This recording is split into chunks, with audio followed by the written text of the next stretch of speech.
Zach Kirkhorn's departure has caused a narrative shift that might even be exacerbated by Elon needing surgery or possibly needing surgery. The tone of the headlines has turned negative anyway about Tesla, but now even more so.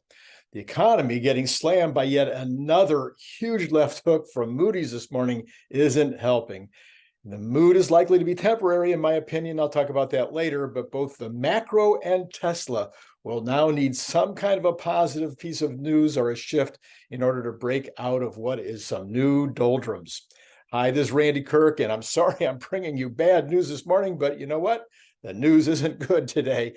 But if you like hearing the show, even when the news is bad, please hit like, hit subscribe, hit notify. I've got a show coming up this afternoon with Rene.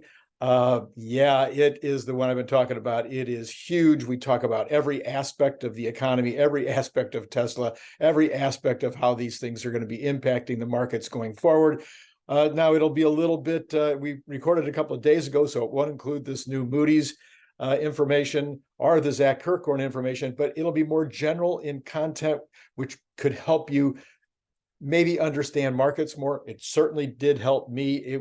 I had multiple things that in our conversation that were surprising and helpful. And of course, Patreon, thank you so much. Lots and lots of folks joining. We're up to 110 now. The goal for the month is 125. That's just 15 left. That's an easy get. Come on, guys.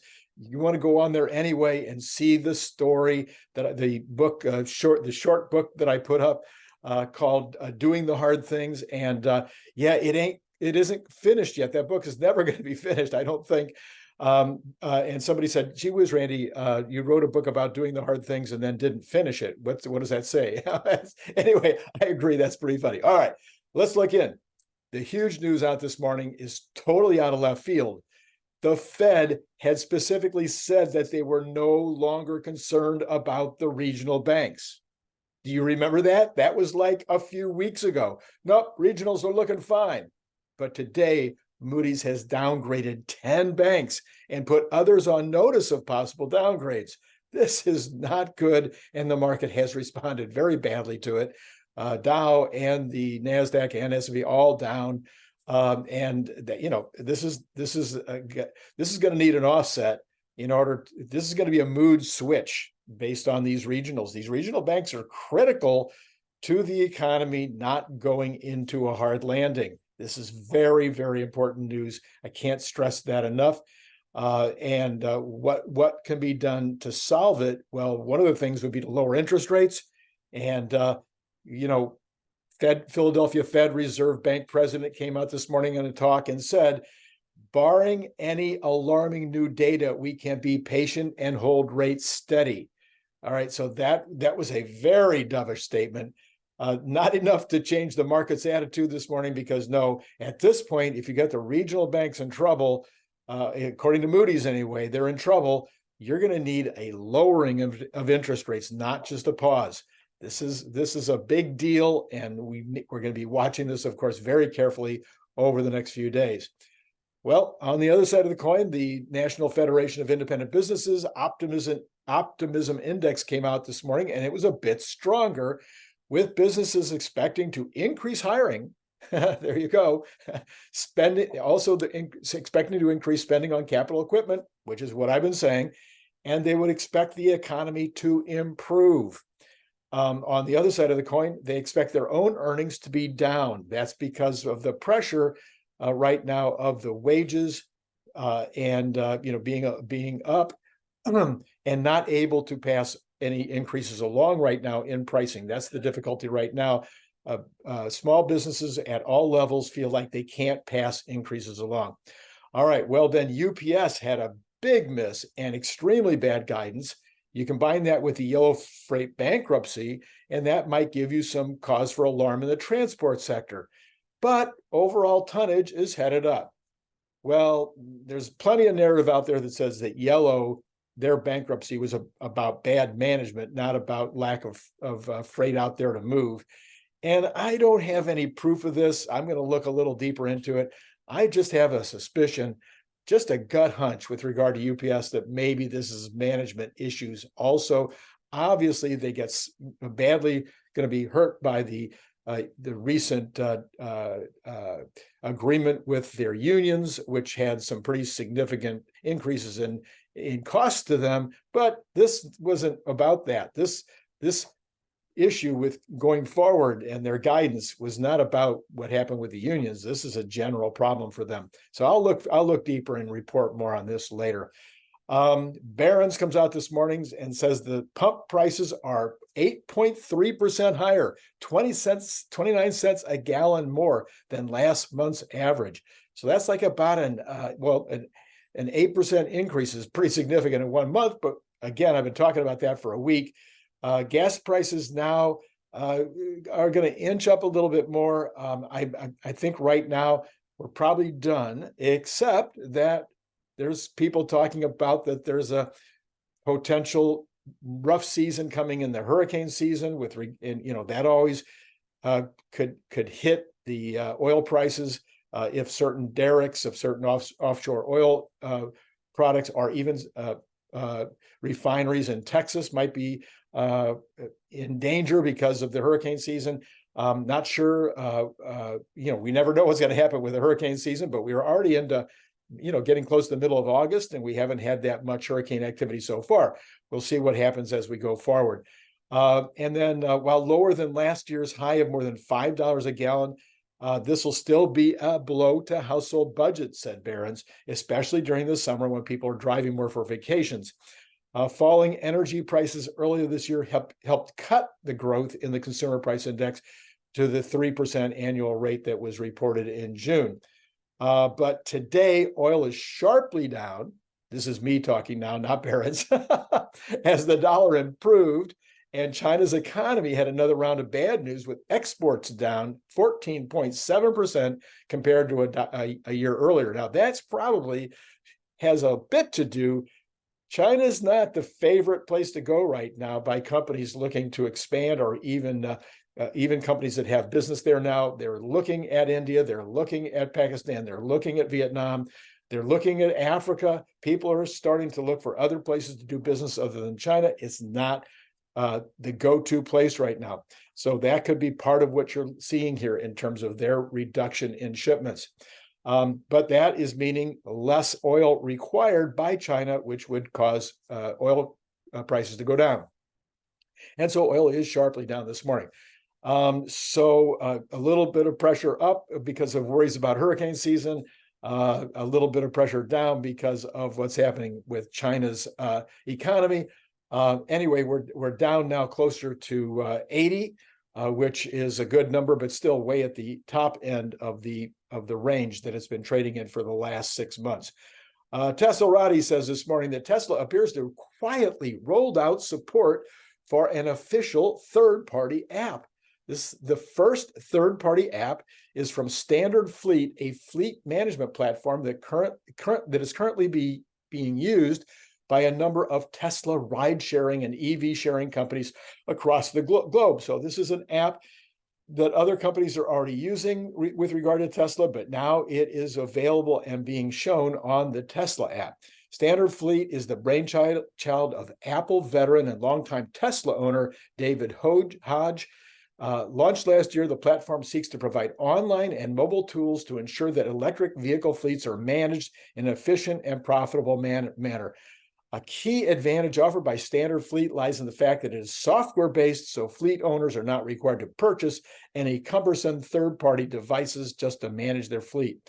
On the other, that's really good news. The first of the third-party apps, everybody sees this as being a very big business going forward, where Tesla will also potentially have some opportunity to make some money off of off of having their own app store, so to speak.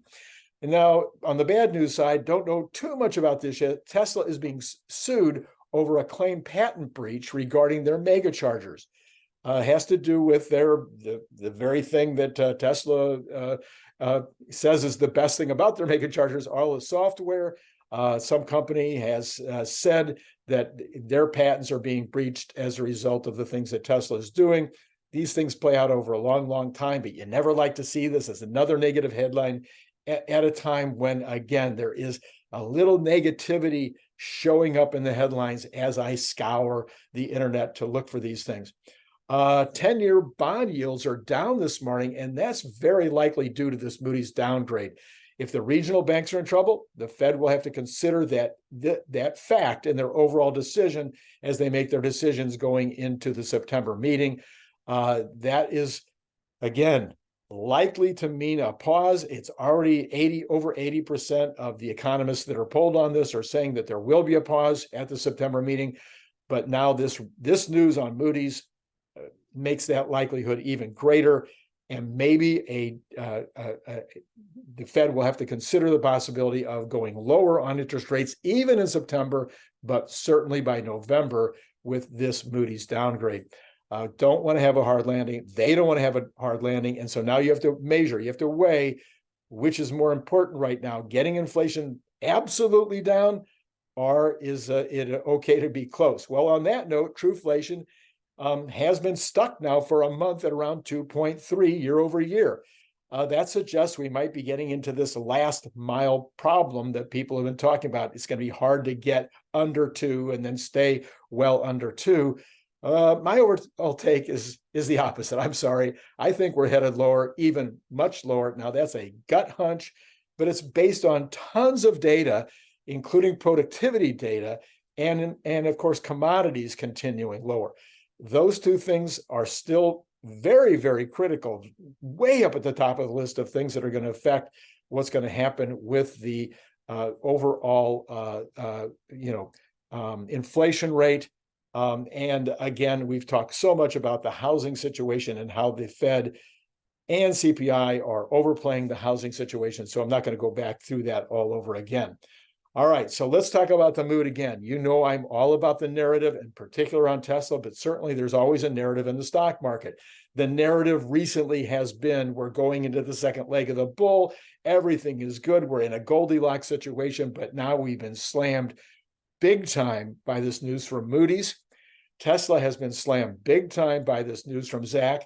I see both of these as being overcomable, but there's going to need to be something to overcome them.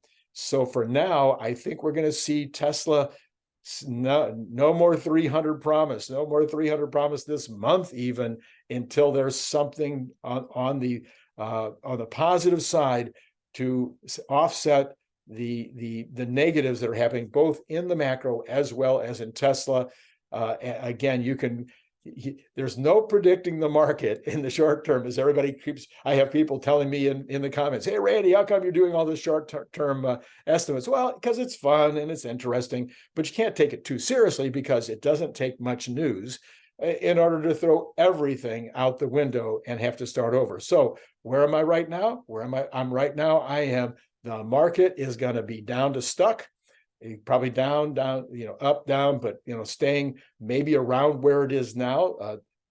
The first day, you always see this kind of news taken into consideration, and then everybody goes, "Okay, what does it really mean?" Same thing with Zach. It was down big time yesterday, but came back up very close. It looked like it might even go into the green toward the end of the day. Didn't happen, but now it's down again this morning based on the Moody's news. So we got a lot of negatives going on right now. It's going to take some positives because this will be the new narrative, short-term narrative. This is not a long-term switch. This is not meaning that for months to come, we're going to have these problems.